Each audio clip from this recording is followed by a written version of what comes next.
한국은 망한 것 아닙니까? 출산율 0.7명은 망한 증거입니다. 오히려 저는 이 위기가 한민족 역사의 새로운 전환점이 될 것이라고 봅니다. 통일 한국은 만주 지역을 되찾아 인구 1억 5천만의 세계 2위 강대국이 될 것입니다. 이 한마디에 중국인들의 표정이 어두워졌습니다. 하지만 라이트 교수는 아랑곳하지 않고 이어나갔습니다. 한국이 망하는 것보다 중국이 분열되는 시간이 더 빠를 겁니다. 그는 대체 어떤 증거와 논리로 이처럼 파격적인 주장을 내놓은 것일까요? 하버드 대학교 국제학센터의 웰링턴 홀. 발표 시작 30분 전부터 자리는 이미 만석이었습니다. 라이트 교수의 파격적인 발표 주제가 사전에 알려지면서 평소보다 훨씬 많은 청중이 모여들었기 때문이었습니다. 컨퍼런스장 앞줄에는 중국 베이징 대학, 일본 도쿄 대학, 러시아 상트페테르부르크 대학에서 온 석학들이 자리했습니다. 특히 중국 대표단은 평소보다 규모가 커져 베이징대 역사학과 첸 하오 교수를 필두로 5명의 교수가 참석했습니다. 발표 직전 주최 측은 특별 공지를 했습니다. 오늘 라이트 교수의 발표는 개인 연구 결과이며 하버드 대학교나 미국 정부의 공식 입장을 대변하지 않습니다. 이례적인 공지였습니다. 이미 학계에서는 라이트 교수의 연구 주제가 외교적 파장을 일으킬 수 있다는 우려가 있었던 것입니다. 그러나 발표 직전 예상치 못한 상황이 발생했습니다. 베이징 대학에서 온 장웨이 교수가 갑작스럽게 일어나 발언권을 요청한 것입니다. 원래 예정에 없던 순서였지만 사회자는 국제적으로 저명한 장 교수의 요청을 거절하기 어려웠습니다. 장웨이 교수는 마이크를 잡자마자 도발적인 발언을 시작했습니다. 오늘 라이트 교수님의 발표 제목을 보고 깊은 우려를 느꼈습니다. 한국의 현실을 직시해야 합니다. 출산율 0.78명이라는 수치는 한국가의 종말을 예고하는 신호입니다. 이미 2020년에 사망자 수가 출생자 수를 추월했고 30년 후면 인구가 3천만 명 이하로 감소할 것입니다. 한국의 운명은 이미 정해진 것 아닙니까? 내셔널 지오그래픽도 2100년에 지구상에서 사라질 나라 중 하나로 한국을 지목했습니다. 청중들 사이에서 술렁임이 일었고 한국에서 온 참석자들의 얼굴이 굳어졌습니다. 장 교수는 더욱 신랄한 어조로 계속했습니다. 더구나 한국은 지리적으로 중국과 일본 사이에 끼어있는 작은 나라에 불과합니다. 역사적으로도 항상 강대국의 영향력 아래 있었고 때로는 식민지로 전락했습니다. 이런 한국이 세계 강대국이 된다는 것은 판타지에 불과합니다. 이 도발적인 발언에 컨퍼런스장은 술렁였고 일부 청중들은 항의의 목소리를 높였습니다. 사회자가 진정을 요청했지만 이미 분위기는 격앙되어 있었습니다. 마침내 라이트 교수가 단상에 올랐습니다. 60대 중반의 키 큰 백인 남성으로 은발이 인상적인 그는 30년간의 동아시아 연구 경력을 지닌 석학이었습니다.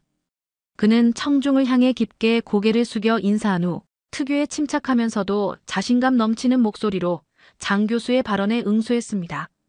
장웨이 교수님의 말씀 잘 들었습니다. 저는 한국의 인구 절벽 문제가 매우 심각하다는 점에 동의합니다. 그러나 이것이 한국의 종말을 의미한다는 결론에는 동의할 수 없습니다. 라이트 교수는 슬라이드를 넘기며 역사적 사례들을 보여주었습니다. 역사를 보십시오. 한민족은 수많은 외세의 침략과 국가적 위기 속에서도 문화적 정체성을 지켜왔습니다. 몽골의 침략, 일본의 식민 지배, 한국 전쟁과 분단의 아픔. 이 모든 위기를 넘어 한국은 오늘날 세계 10위권의 경제 강국으로 우뚝 섰습니다. 이것이 한민족의 저력입니다. 이어서 그는 더 결정적인 반박을 시작했습니다. 더욱 중요한 것은 한민족의 영토와 역사적 활동 영역이 현재의 한반도에 국한되지 않는다는 사실입니다. 고조선, 고구려, 발해로 이어지는 한민족의 역사는 만주 지역을 포함한 광활한 영역에서 전개되었습니다. 현재 중국 동북부에 해당하는 이 지역은 역사적으로 한민족의 터전이었습니다. 첸 하오 교수를 비롯한 중국 대표단의 얼굴이 굳어졌고 일부는 항의의 표시로 고개를 저었습니다. 장 교수님께서 한국이 지리적으로 협소하다고 말씀하셨지만 그것은 현대의 국경선만을 기준으로 한 시각입니다. 역사적 관점에서 보면 한민족의 활동 영역은 현재보다 훨씬 넓었습니다. 저는 이러한 역사적 사실과 현대 지정학적 변화 가능성을 바탕으로 한반도 통일과 만주 지역의 재통합이라는 시나리오를 제시하고자 합니다. 라이트 교수는 청중을 향해 깊게 고개를 숙여 인사한 후 본격적인 발표를 시작했습니다. 안녕하세요, 여러분. 하버드대학교 동아시아학 석좌 교수 알렉산더 라이트입니다. 오늘 제 발표는 다소 도전적일 수 있습니다.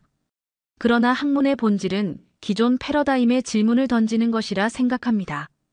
제 발표 제목은 통일 한국과 만주의 재통합 새로운 동아시아 질서의 가능성입니다. 중국 대표단 쪽에서 즉각 술렁임이 일었습니다. 첸 하오 교수는 얼굴을 찌푸리며 통역사에게 뭔가를 재확인하는 모습이었습니다. 일본 대표단도 긴장한 표정으로 서로 눈빛을 교환했습니다. 라이트 교수는 이런 반응을 예상했다는 듯 잠시 물을 마시고 본격적인 발표를 이어갔습니다. 라이트 교수는 슬라이드를 넘기며 한국의 인구 그래프를 보여주었습니다. 급격하게 떨어지는 그래프선은 마치 절벽과도 같았습니다. 제 연구의 출발점은 한국이 직면한 세계 최악의 인구 절벽 문제입니다. 2023년 기준 한국의 합계 출산율은 0.78명에 불과합니다. 이는 OECD 평균인 1.6명의 절반에도 미치지 못하는 수치입니다. 라이트 교수는 심각한 표정으로 청중을 바라보며 계속했습니다. 더 충격적인 것은 이 상황이 지속된다면 2100년까지 한국 인구는 현재의 절반 수준으로 감소할 것이라는 점입니다. 이는 한국가의 점진적 소멸을 의미합니다. 이미 세계에서 가장 빠르게 늙어가는 사회가 된 한국은 2050년이 되면 인구의 3분의 1 이상이 65세 이상 노인이 될 것입니다. 청중들 사이에서 놀라움의 한숨이 흘러나왔습니다. 한국의 저출산 문제는 알려져 있었지만 이렇게 적나라하게 전망을 들으니 충격적이었습니다. 한국 정부는 지난 20년간 약 380조 원 미화로 약 2,800억 달러를 저출산 대책에 투입했지만 상황은 오히려 악화되었습니다. 기존의 단기적 접근법으로는 이 문제를 해결할 수 없습니다. 라이트 교수의 얼굴에 심각한 표정이 드리웠습니다. 그러다 갑자기 그의 목소리에 강한 확신이 실렸습니다. 그렇다면 지금과는 완전히 다른 패러다임 전환이 필요합니다. 바로 여기서 제가 주목한 것이 역사적 인구 확장 시나리오입니다. 이 순간 중국 대표단이 서로 눈짓을 주고받는 모습이 역력했습니다. 첸 하오 교수는 급하게 메모를 하기 시작했습니다. 라이트 교수는 한층 더 자신감 있는 목소리로 계속했습니다. 인류 역사에서 심각한 인구 위기에 처한 국가들은 영토 확장과 통합을 통해 문제를 해결해왔습니다.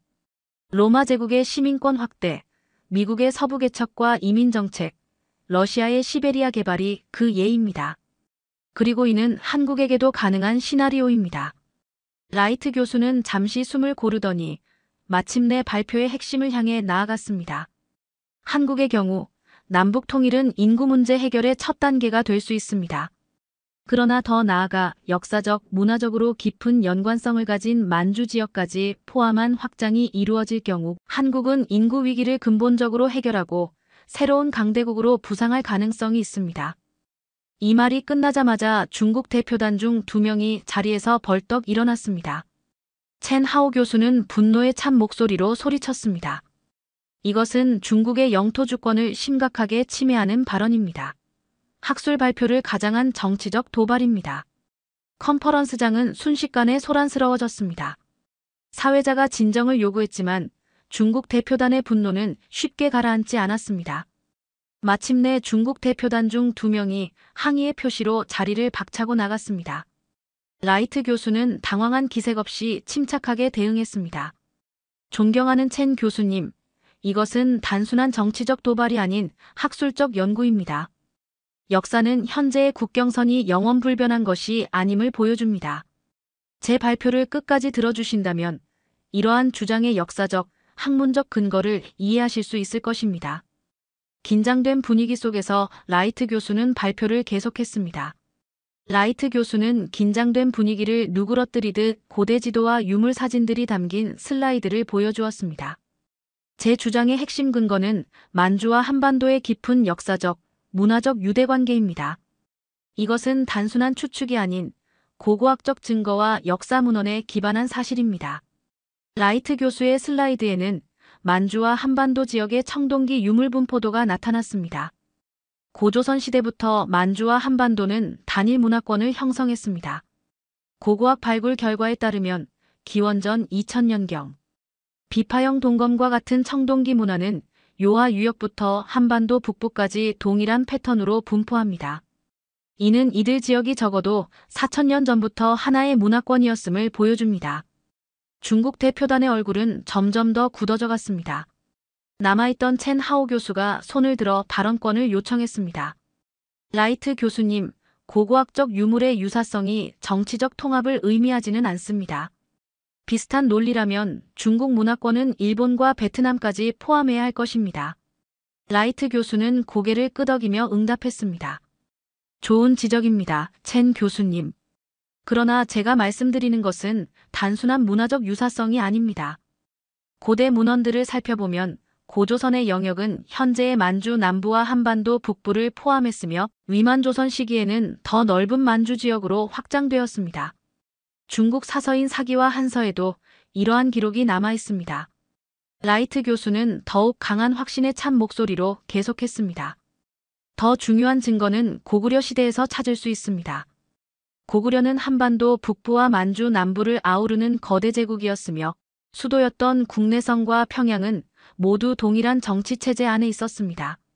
고구려는 현재 중국이 동북공정을 통해 자국 역사로 편입하려 하고 있지만 고구려 고분 벽화, 유물, 문헌 증거들은 이 국가가 한민족의 역사와 긴밀히 연결되어 있음을 보여줍니다. 이 말에 중국 대표단이 격렬히 반발했습니다. 첸 하오 교수는 자리에서 일어나 격앙된 목소리로 소리쳤습니다. 이것은 명백한 역사 왜곡입니다. 고구려는 중국의 지방 정권이었으며 이는 중국의 공식 역사 해석입니다. 한국 출신으로 보이는 청중 한 명이 자리에서 일어나 맞받아쳤습니다. 그것이야말로 왜곡입니다. 중국의 동북공정은 순전히 정치적 목적으로 역사를 재해석하는 프로젝트입니다. 컨퍼런스장은 다시 한번 소란스러워졌습니다. 사회자가 두 손을 들어 진정을 요청했고 라이트 교수는 이 긴장된 순간을 기회로 삼았습니다. 바로 이런 뜨거운 반응이 제 연구의 중요성을 보여줍니다. 역사 해석은 단순한 학문적 문제가 아니라 현대국가 정체성과 직결되기 때문입니다. 그러나 저는 학자로서 가능한 객관적 사료와 증거에 기반해 분석하고자 합니다. 라이트 교수는 새로운 슬라이드를 보여주었습니다. 그것은 만주 지역의 조선족 인구 분포도였습니다. 현재까지도 중국 내 조선족 인구의 대부분이 만주 지역, 특히 길림성, 요녕성, 흑룡강성에 집중되어 있으며 이들은 한국어와 한국 문화를 보존하며 살아가고 있습니다. 이는 역사적 연관성이 현대까지 이어지고 있음을 보여주는 증거입니다. 라이트 교수는 숨을 깊게 들이마시더니 더욱 도발적인 주장을 이어갔습니다. 여기서 주목할 점은 만주 지역이 중국에 편입된 역사적 과정입니다. 청나라는 만주족이 세운 나라로 한족 중국을 정복한 외부 세력이었습니다. 또한 근대 만주 지역의 국경선은 일제강점기 시절 일본과 중국 간의 협상으로 그어진 것으로 당시 주권을 상실한 조선은 이 과정에서 완전히 배제되었습니다. 특히 1909년 간도 협약으로 일본이 청나라의 간도를 넘겨주었지만 이 협약은 당사자인 조선이 배제된 채 이루어졌기에 그 정당성에 의문이 제기될 수 있습니다. 중국 대표단 중 마지막까지 남아있던 학자들도 이 말에 자리를 박차고 떠났습니다. 컨퍼런스장은 잠시 혼란에 빠졌고 사회자는 긴급히 휴식 시간을 선언했습니다. 그러나 라이트 교수는 단상을 떠나지 않았습니다. 오히려 더 강한 목소리로 외쳤습니다. 역사적 사실을 직시하는 것이 왜 이렇게 두려운 일입니까? 학문의 목적은 기존 관념에 도전하고 새로운 가능성을 탐색하는 것입니다. 휴식 후 재발표를 계속하겠습니다. 그때 더 충격적인 미래 예측을 공유하겠습니다. 휴식 시간 동안 컨퍼런스장 밖은 즉각 언론인들로 가득 찼습니다. CNN, BBC, 로이터 등 국제 언론사 기자들이 중국 대표단의 퇴장 소식을 듣고 몰려든 것입니다. 라이트 교수의 발표는 이미 학술 행사를 넘어 국제적 이슈로 번져가고 있었습니다. 20분간의 긴장된 휴식 시간 후 컨퍼런스는 재개되었습니다. 중국 대표단은 완전히 자리를 비웠지만 오히려 더 많은 청중이 뒤늦게 컨퍼런스장으로 모여들었습니다. 발표 내용이 SNS를 통해 실시간으로 퍼지면서 하버드 내 다른 학과 교수들과 학생들도 관심을 보인 것입니다. 라이트 교수는 침착하지만 더욱 확신에 찬 목소리로 발표를 재개했습니다. 자, 이제 본격적으로 제 연구의 핵심 주장으로 들어가겠습니다. 남북 통일을 넘어 만주 지역이 한국에 귀속될 가능성은 얼마나 될까요? 청중들 사이에서 술렁임이 일었습니다. 특히 일본 대표단의 표정이 한층 더 심각해졌습니다. 먼저 남북 통일 시나리오부터 살펴보겠습니다. 현재 북한의 인구는 약 2,600만 명으로 추정됩니다. 남한의 5,100만 명과 합치면 약 7,700만 명의 인구를 가진 통일국가가 탄생하게 됩니다. 라이트 교수는 대형 스크린에 한반도와 만주 지역을 포함한 지도를 띄웠습니다. 그 위에 인구 통계와 경제 지표가 함께 표시되어 있었습니다. 통일 이후 북한 지역의 출산율은 남한보다 높은 수준을 유지할 가능성이 큽니다. 북한은 현재도 합계 출산율이 1.9명 수준으로 남한의 0.78명보다 훨씬 높습니다. 양측의 경제적 통합이 이루어진다면 북한 지역의 인구 성장이 통일한국의 인구 절벽 문제를 완화할 수 있습니다. 그러나 라이트 교수가 다음 슬라이드로 넘어가자 청중들 사이에서 놀라움의 한숨이 흘러나왔습니다. 슬라이드에는 중국의 분열 가능성이라는 제목과 함께 중국 지도가 여러 지역으로 나뉘어져 있었습니다.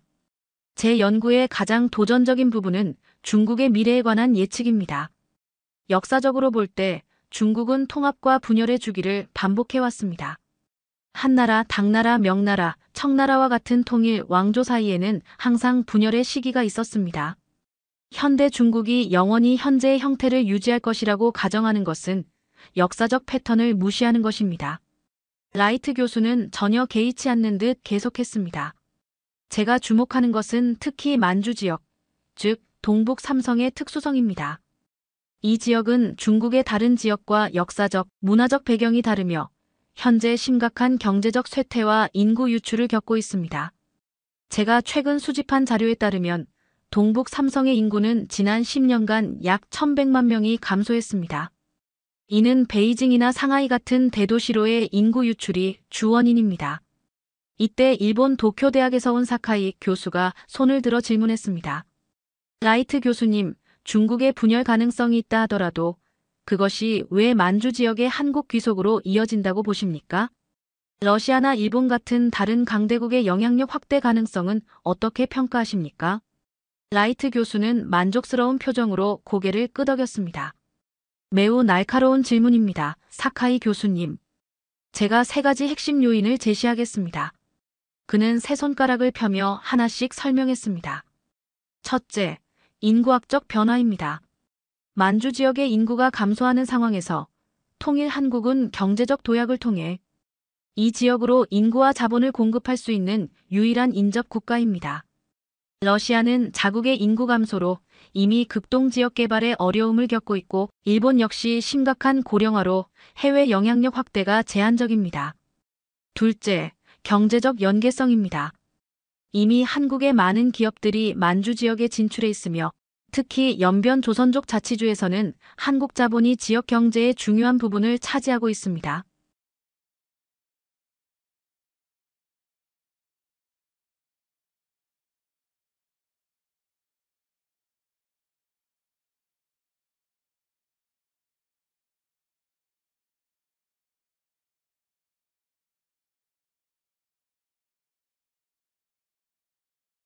통일 한국의 경제력이 만주 지역에 막대한 투자를 유치하고 조선족을 통한 문화적 교류가 활발해지면서 자연스럽게 경제권이 형성될 것입니다. 라이트 교수는 슬라이드를 넘겨 구체적인 통계 자료들을 보여주었습니다. 이미 현재도 중국 동북 지역의 관광객 중 30%가 한국인이며 외국인 투자의 43%가 한국 자본입니다. 특히 백두산 관광지구와 연변 자치주에서는 한국 문화의 영향력이 압도적입니다. 통일 이후 이러한 경향은 더욱 가속화될 것입니다. 청중 중 한 명이 손을 들어 질문했습니다. 교수님, 그렇다면 중국 정부의 반발은 어떻게 극복된다고 보십니까?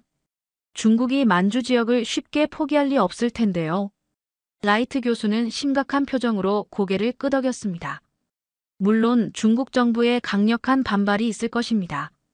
그러나 제가 예측하는 시나리오는 중국 내부의 정치적 변화와 맞물려 있습니다. 향후 20년에서 30년 사이 중국은 심각한 인구 감소와 고령화, 지역 간 경제, 불균형, 환경 문제 등 복합적인 위기에 직면할 가능성이 높습니다. 이러한 상황에서 중국 정부는 핵심 지역과 주변부를 구분해 자원을 재분배하는 전략을 취할 수 있습니다. 라이트 교수는 경제 그래프를 보여주며 이어갔습니다. 현재도 중국 동북 지역의 경제 성장률은 전국 평균의 절반 수준에 불과합니다. 인구는 계속 감소하고 있으며 지방정부의 부채는 심각한 수준입니다. 중앙정부가 계속해서 이 지역에 막대한 자원을 투입해야 하는 상황이 되면 언젠가는 전략적 철수를 고려할 수밖에 없을 것입니다. 청중 중 한 명이 다시 질문했습니다. 그렇다고 해도 중국이 영토를 포기한다는 것은 상상하기 어렵습니다. 어떤 형태로 이 변화가 일어날 것으로 보십니까? 라이트 교수는 한 발 더 나아간 가설을 제시했습니다. 가장 가능성 높은 시나리오는 특별경제 행정구역의 단계적 확대입니다.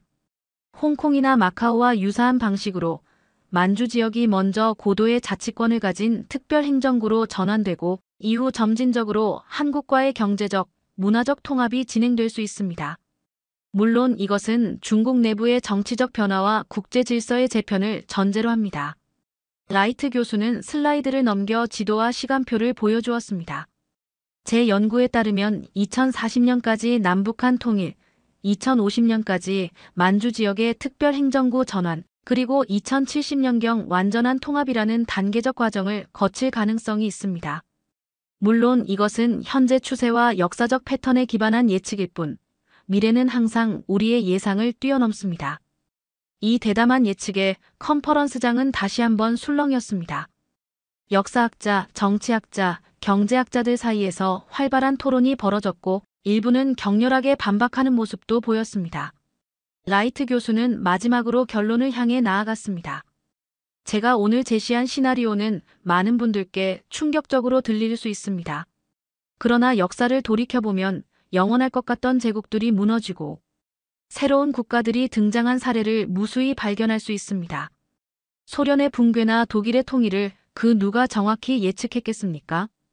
역사는 항상 우리의 상상력을 넘어서는 방향으로 전개되어 왔습니다. 라이트 교수는 만주와 한반도의 통합 가능성에 관한 발표를 마치고 이제 그 통합이 가져올 경제적, 지정학적 파급 효과에 대한 설명으로 넘어갔습니다. 그의 목소리에는 이제 확신을 넘어선 강한 열정이 묻어났습니다. 이제 제 연구의 가장 충격적인 결론을 말씀드리겠습니다. 만약 통일한국과 만주의 통합이 이루어진다면 이 새로운 국가는 단순한 지역 강국을 넘어 21세기 후반 세계 2위의 강대국으로 부상할 가능성이 있습니다. 컨퍼런스장 전체가 술렁였습니다. 미국 학자들조차 놀란 표정이었습니다. 미 국무부에서 온 것으로 보이는 한 인사는 서둘러 전화기를 꺼내들었습니다. 라이트 교수는 대형 스크린에 복잡한 경제 모델링 데이터를 띄웠습니다. 먼저 자원 측면에서 살펴보겠습니다. 만주 지역은 석탄, 철광석, 원유, 목재, 히토류 등 풍부한 천연자원을 보유하고 있습니다. 특히 히토류는 첨단 기술 산업의 필수적인 자원으로 현재 한국이 전량 수입에 의존하고 있는 품목입니다. 제가 분석한 바에 따르면 만주 지역의 지하자원 매장량은 약 5조 달러 가치로 추정됩니다. 그는 구체적인 수치가 담긴 표를 보여주며 자신감 있게 설명을 이어갔습니다. 흑룡강성과 길림성의 석탄 매장량은 약 230억 톤으로 이는 한국의 연간 소비량의 약 1000년치에 해당합니다. 요령성의 철광석 매장량은 80억 톤, 송화강 유역의 원유 매장량은 30억 배럴로 추정됩니다. 더욱 중요한 것은 백두산 일대의 히토류 매장량으로 세계 총 매장량의 약 18%를 차지하는 것으로 분석됩니다. 라이트 교수의 목소리는 점점 더 확신에 차 있었습니다. 다음으로 인적자원의 시너지입니다. 남한의 고급 기술력과 경영 노하우, 북한의 숙련된 제조업 인력, 그리고 만주 지역의 다양한 인력이 결합된다면 글로벌 시장에서 강력한 경쟁력을 갖출 수 있습니다. 특히 조선족은 한국어와 중국어를 모두 구사할 수 있어 통합 초기 과정에서 중요한 가교 역할을 할 것입니다. 청중들 사이에서 활발한 메모가 이루어지고 있었습니다. 라이트 교수는 슬라이드를 넘겨 유라시아 대륙 지도를 보여주었습니다. 지리적 이점도 간과할 수 없습니다. 만주는 한반도, 러시아, 중국 내륙, 일본, 몽골을 연결하는 전략적 위치에 있습니다. 이는 유라시아 대륙을 잇는 물류와 교통의 허브로서 엄청난 가치를 지니고 있습니다. 특히 북한을 통해 시베리아 횡단철도와 중국 철도망에 연결된다면 유라시아 대륙과 태평양을 잇는 물류의 중심지로 부상할 수 있습니다. 그는 지도 위에 빨간색 선으로 새로운 물류 루트를 표시하며 설명했습니다. 제가 구상하는 동북아시아 슈퍼코리도는 부산에서 시작해 평양, 선양을 거쳐 하얼빈까지 이어지고 여기서 시베리아 횡단철도와 연결됩니다. 이 루트가 완성된다면 한국에서 유럽까지의 물류 시간을 현재 해상운송 대비 3분의 1로 단축할 수 있습니다. 또한 만주 지역의 풍부한 식량 생산 능력은 한국의 식량 안보를 획기적으로 강화할 것입니다. 이때 미국 하버드 케네디 스쿨의 안보 전문가인 브라이언 밀러 교수가 손을 들었습니다. 라이트 교수님, 그렇다면 군사적 측면에서는 어떤 변화가 예상됩니까? 특히 중국과 러시아와 같은 핵보유국들 사이에 위치한 이 새로운 국가의 안보 전략은 어떻게 될 것으로 보십니까? 라이트 교수는 진지한 표정으로 답변했습니다. 매우 중요한 질문입니다. 군사적 측면에서 통일 한국과 만주의 통합은 현재 지역 안보 구도를 완전히 재편할 것입니다. 남한의 첨단 방위 산업 기술, 북한의 핵 및 미사일 기술, 그리고 확장된 영토와 인구가 결합한다면 이 새로운 국가는 중간 규모의 핵 보유국이자 첨단 군사기술 강국으로 부상할 것입니다. 이 말에 컨퍼런스장은 다시 한번 소란스러워졌습니다. 특히 미국과 러시아 대표단 사이에서 급박한 대화가 오갔습니다. 라이트 교수는 손을 들어 진정을 요청했습니다. 제가 예측하는 것은 군사적 충돌이나 세력 확장이 아닙니다. 오히려 이 새로운 국가는 동아시아의 균형자 역할을 수행할 가능성이 높습니다. 중국, 러시아, 일본, 미국 같은 강대국들 사이에서 독자적인 외교 노선을 구축함으로써 오히려 지역 안정에 기여할 수 있습니다. 라이트 교수는 이어서 경제성장 모델에 대한 설명으로 넘어갔습니다. 이제 경제성장 모델을 살펴보겠습니다. 통일 한국과 만주의 통합이 이루어진다면 초기에는 막대한 통합 비용이 발생할 것입니다. 북한 지역의 재건과 만주 지역의 인프라 현대화에 약 1조 달러의 투자가 필요할 것으로 예상됩니다. 그는 대형 스크린의 복잡한 경제성장 곡선을 보여주었습니다. 그러나 장기적으로는 이 투자가 엄청난 경제적 효과를 가져올 것입니다. 제가 경제 모델링을 통해 분석한 결과 통합 이후 10년 내에 GDP는 현재 남북한 합계의 약 2.5배, 즉 약 5조 달러까지 성장할 가능성이 있습니다. 이는 인도를 제치고 세계 3위의 경제권으로 부상하는 수준입니다.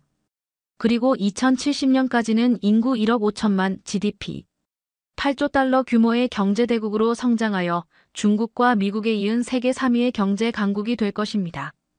청중들 사이에서 놀라움의 탄성이 터져나왔습니다. 라이트 교수는 다음 슬라이드로 넘어갔고 그것은 더 충격적이었습니다. 슬라이드에는 중국 경제 침체 시나리오라는 제목과 함께 중국이 저성장 함정에 빠지고 인구 감소가 가속화되는 상황에서 통일 한국과 만주의 통합국가가 2070년의 GDP 기준 세계 2위 강국이 되는 모델이 제시되어 있었습니다. 더 나아가 중국이 현재의 경제적, 인구학적 문제를 해결하지 못하고 심각한 저성장 함정에 빠진다면 통합된 한국-만주 지역은 세계 2위의 경제 강국으로 부상할 가능성도 있습니다. 중국은 이미 심각한 인구 고령화와 부동산 버블, 지방정부, 부채 문제 등 다양한 경제적 도전에 직면해 있습니다. 만약 이러한 문제가 악화되어 장기적인 저성장 상태에 진입한다면 통합 한국은 경제 규모에서 중국을 추월할 가능성도 배제할 수 없습니다. 컨퍼런스의 마지막 세션에서 라이트 교수는 그의 가장 중요한 주장을 펼쳤습니다. 과거 다른 강대국들과 근본적으로 다른 통일 한국의 독특한 세계사적 위치에 관한 내용이었습니다. 지금까지 제가 제시한 경제적, 지정학적 분석을 넘어 더 중요한 차원이 있습니다. 바로 통일 한국이 세계사에서 차지하게 될 유례없는 윤리적 위상입니다. 라이트 교수는 세계 지도를 띄우고 주요 강대국들을 하나씩 가리켰습니다. 인류 역사상 강대국으로 부상한 국가들을 살펴보십시오. 영국, 프랑스, 스페인, 포르투갈은 식민지 침탈을 통해 부를 축적했습니다. 독일과 일본은 20세기 초 군국주의적 팽창을 시도했습니다. 러시아와 미국은 인접 영토에 대한 끊임없는 확장을 통해 대국이 되었습니다. 현대 중국 역시 티베트, 신장 등 다양한 민족과 문화권을 병합하는 과정에서 지금의 영토를 형성했습니다. 그는 이제 한반도를 가리키며 목소리를 높였습니다. 그러나 한민족은 근본적으로 다른 역사적 경로를 걸어왔습니다. 한국은 역사적으로 다른 민족을 침략하거나 식민지화한 적이 없습니다. 오히려 끊임없는 외세의 침략과 식민 지배를 겪으면서도 문화적 정체성을 지켜왔습니다. 그리고 2차 세계대전 이후 완전히 파괴된 국가에서 시작해 오직 자국민의 노력과 지혜만으로 세계 10위권의 경제 강국으로 도약했습니다. 라이트 교수는 경제 발전 그래프를 보여주었습니다. 현대사에서 한국만큼 짧은 시간에 극빈국에서 선진국으로 도약한 사례는 찾기 어렵습니다. 더욱 중요한 것은 이 과정에서 타민족에 대한 침략이나 식민지, 수탈 없이 순전히 자력으로 이룩했다는 점입니다. 프랑스, 영국, 독일, 일본 등 타 선진국들이 모두 식민지 경영이나 제국주의적 팽창을 통해 부를 축적한 것과는 근본적으로 다른 경로입니다. 미국 국무부에서 온 것으로 보이는 인사가 손을 들어 질문했습니다. 교수님, 그렇다면 만주 지역의 재통합은 한국의 영토 팽창이 아닌가요? 그것이 다른 강대국들의 침략적 역사와 어떻게 다릅니까? 라이트 교수는 침착하게 대답했습니다. 핵심적인 차이는 역사적 정당성과 과정의 평화성에 있습니다. 제가 제시하는 시나리오는 한반도와 만주의 재통합이 무력 침공이나 강제적 병합이 아닌 경제적, 문화적 통합을 통한 자연스러운 과정으로 이루어진다는 것입니다. 또한 이 지역은 역사적으로 한민족의 활동 영역이었으며 현재도 상당수의 조선족이 거주하고 있습니다. 이는 과거 유럽 열강이나 제국주의 일본의 타민족 침략과는 본질적으로 다릅니다. 라이트 교수는 더 깊은 분석을 이어갔습니다. 한국의 현대사는 민주화, 인권, 문화적 영향력 등에서도 특별한 위치를 차지합니다. 군사 독재에서 평화적으로 민주주의를 성취한 모범 사례로 개발도상국들에게 중요한 롤모델이 되었습니다. 경제 발전과 민주화를 동시에 이룬 이른바 한강의 기적은 전 세계적으로 연구되는 성공 사례입니다. 그는 한류의 세계적 영향력을 보여주는 도표를 띄웠습니다. 문화적 측면에서도 한류는 무력이나 경제적 강압 없이 순수한 문화적 매력만으로 전 세계의 영향력을 확대하고 있습니다. 이는 다른 강대국들이 주로 경제력이나 군사력을 통해 영향력을 행사해온 것과는 큰 차이가 있습니다. 라이트 교수의 목소리는 이제 확신에 찬 울림을 담고 있었습니다. 이러한 역사적 특수성을 고려할 때 통일 한국과 만주의 통합체는 단순한 강대국이 아닌 새로운 유형의 윤리적 강대국으로 부상할 가능성이 있습니다. 타민족을 억압하거나 침략한 역사적 부채 없이 오직 자신의 영토에서 자력으로 발전해온 국가가 세계 2위 강대국으로 부상한다는 것은 인류 역사상 전례 없는 일이 될 것입니다. 그는 세계 윤리지수와 국가 이미지 순위를 보여주는 표를 띄웠습니다. 이미 한국은 세계에서 가장 긍정적인 국가 이미지를 가진 나라들 중 하나입니다. 식민 지배나 침략의 역사적 부채가 없는 상태에서 강대국으로 부상한다면 국제관계에서 도덕적 리더십을 발휘할 수 있는 독보적인 위치에 서게 될 것입니다. 청중 중 한 명이 손을 들었습니다. 교수님, 그렇다면 통일 한국과 만주의 통합이 세계 평화에 어떤 영향을 미칠 것이라고 보십니까? 라이트 교수는 잠시 생각에 잠겼다가 대답했습니다. 흥미로운 질문입니다. 역사적으로 새로운 강대국의 부상은 기존 질서와의 충돌을 가져왔습니다. 소위 투키디데스의 함정이라 불리는 현상이죠. 그러나 통일 한국의 경우 그 역사적 배경과 윤리적 위상으로 인해 다른 결과를 가져올 가능성이 있습니다. 침략의 역사가 없고 오히려 침략의 피해자였던 국가가 강대국으로 부상한다면 기존의 패권적 국제 질서를 보다 평등하고 협력적인 방향으로 변화시킬 수 있습니다. 그는 세계 평화 지수를 보여주는 그래프를 띄웠습니다. 통일 한국은 핵무기와 첨단 군사력을 보유하면서도 그것을 패권이나 침략이 아닌 평화 유지의 도구로 활용할 가능성이 높습니다. 이것이 제가 윤리적 강대국이라는 개념을 강조하는 이유입니다. 역사상 처음으로 타민족 침략이나 식민 지배의 역사적 부채 없이 자력으로 발전한 국가가 세계 지도력을 가질 수 있는 가능성이 열리는 것입니다. 라이트 교수는 이제 결론을 향해 나아갔습니다. 마지막으로 제 연구의 핵심 메시지를 다시 한번 강조하고 싶습니다. 한국이 직면한 인구절벽 위기는 분명 심각합니다. 그러나 역사는 위기가 곧 기회가 될 수 있음을 가르쳐왔습니다. 남북 통일과 만주 지역의 재통합이라는 대담한 역사적 전환을 통해 한국은 단순한 생존을 넘어 세계사의 새로운 장을 열 수 있는 기회를 맞이할 수 있습니다. 그는 마지막 슬라이드를 보여주었습니다. 그것은 통일 한국과 만주가 통합된 국가의 모습이었고 인류 역사상 최초의 윤리적 강대국이라는 제목이 붙어 있었습니다. 역사는 종종 우리의 예상을 뛰어넘는 방향으로 전개됩니다. 오늘 제가 제시한 시나리오는 많은 분들께 비현실적으로 들릴 수 있습니다. 그러나 지금으로부터 50년 후 우리의 후손들이 이 시나리오를 현실로 만들어가고 있을지 모릅니다. 그들은 오늘 우리의 상상력 부족을 놀라워할 것입니다. 라이트 교수의 발표가 끝나자 컨퍼런스장은 잠시 침묵에 빠졌다가 곧 열광적인 박수와 함께 뜨거운 토론이 시작되었습니다. 그의 대담한 예측은 이미 학계를 넘어 전 세계 언론의 헤드라인을 장식하기 시작했습니다. 라이트 교수의 발표가 끝난 지 단 몇 시간 만에 그의 충격적인 예측은 글로벌 뉴스의 헤드라인을 장식했습니다. CNN, BBC, 알자지라 등 주요 글로벌 미디어들은 앞다투어 하버드 교수, 통일 한국이 만주 되찾아 세계 2위 강대국 될 것 같은 제목의 기사를 내보냈습니다. 중국 외교부는 긴급 기자회견을 열어 중국의 영토 주권을 심각하게 침해하는 무책임한 발언이라며 강력하게 비난했습니다. 베이징 대학 역사학과는 라이트 교수의 주장을 반박하는 긴급 학술 세미나를 개최했고 중국 관영 매체들은 연일 비난 기사를 쏟아냈습니다. 일본 정부는 공식적으로는 학술적 토론에 개입하지 않는다는 원칙적 입장을 밝혔지만 일본 내 주요 싱크탱크들은 곧바로 동아시아 지정학 변화 가능성 연구팀을 꾸리고 긴급 분석에 들어갔습니다.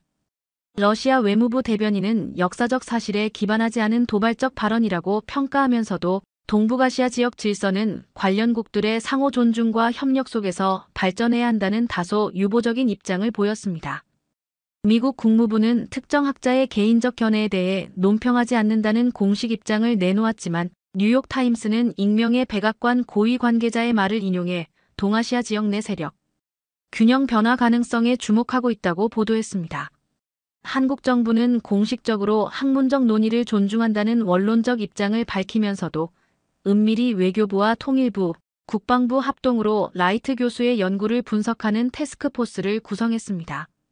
한국 내 주요 언론들은 라이트 교수의 발표를 상세히 보도하며 국민적 관심을 끌어올렸습니다. 북한은 특이하게도 이례적인 침묵을 지켰습니다. 통상적으로 즉각적인 반응을 보이는 북한 매체들이 이 사안에 대해 전혀 언급하지 않는 것은 내부적으로 신중한 분석이 진행되고 있음을 시사했습니다. 하버드 대학교는 급박하게 성명을 발표해 라이트 교수의 연구는 개인적 학문 활동의 일환으로 하버드 대학교나 미국 정부의 공식 입장과 무관하다고 강조했습니다. 그러나 이미 라이트 교수의 발표는 학술적 논의를 넘어 국제관계의 중요한 변수로 떠올랐습니다. 발표 이틀 후 라이트 교수는 CNN과의 단독 인터뷰에서 자신의 입장을 더욱 명확히 했습니다. 제 연구는 현재의 국경선을 부정하거나 무력 충돌을 예측하는 것이 아닙니다. 오히려 역사적, 문화적, 경제적 힘에 의한 자연스러운 변화 가능성을 분석한 것입니다. 한국이 직면한 인구절벽 위기와 중국 동북 지역의 경제적 침체, 그리고 역사적 유대관계가 결합하면서 나타날 수 있는 새로운 동아시아 질서를 학문적으로 탐색한 것뿐입니다. 그는 인터뷰에서도 한국의 특별한 역사적 위치를 강조했습니다. 인류 역사상 처음으로 타민족 침략의 역사가 없는 국가가 3개. 2위 강대국으로 부상할 가능성이 있다는 것은 매우 의미 있는 일입니다. 이는 국제관계의 패러다임 자체를 변화시킬 수 있는 사건입니다. 강대국이 되기 위해 반드시 제국주의적 팽창이나 침략의 역사가 필요한 것은 아니라는 새로운 모델을 제시할 수 있기 때문입니다. 이 인터뷰 이후 전 세계 학자들 사이에서 라이트 교수의 가설을 둘러싼 치열한 학술 논쟁이 시작되었습니다. 반대 입장의 학자들은 그의 예측이 역사적 근거가 빈약하고 지나치게 낙관적이라고 비판했지만, 지지하는 학자들은 기존 패러다임을 넘어서는 창의적 통찰이라고 옹호했습니다. 특히 윤리적 강대국 개념은 국제관계학계에서 큰 반향을 일으켰습니다. 프린스턴 대학교 국제관계학과는 윤리적 강대국의 가능성, 통일 한국 사례 제목의 특별 학술 대회를 열기도 했습니다. 발표 한 달 후 라이트 교수의 연구는 예일대 출판부에서 통일 한국과 만주, 새로운 동아시아 질서의 탄생이라는 제목의 책으로 출간되어 베스트셀러에 올랐습니다.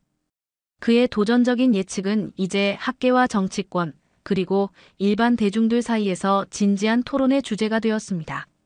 한국의 한 대형 언론사가 실시한 여론조사에서는 응답자의 62%가 라이트 교수의 예측이 흥미롭고 가능성이 있다고 답했으며, 이는 한국인들의 역사적 자긍심과 미래에 대한 희망이 반영된 결과였습니다.